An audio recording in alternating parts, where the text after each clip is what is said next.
Hi guys, so for today's video compute lang sa ganahan ng tatad og compute only.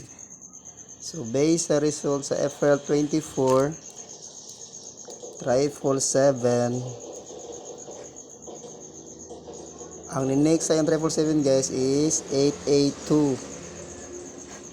So kung mag-base na karong May 2024 sa triple 1, possible nga ang mosunod is 22400,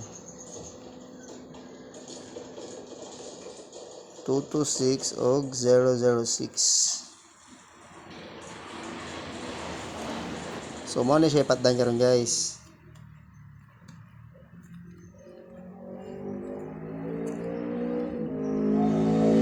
Old draw guys.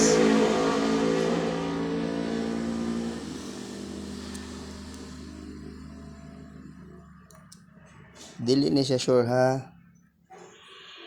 pero possible.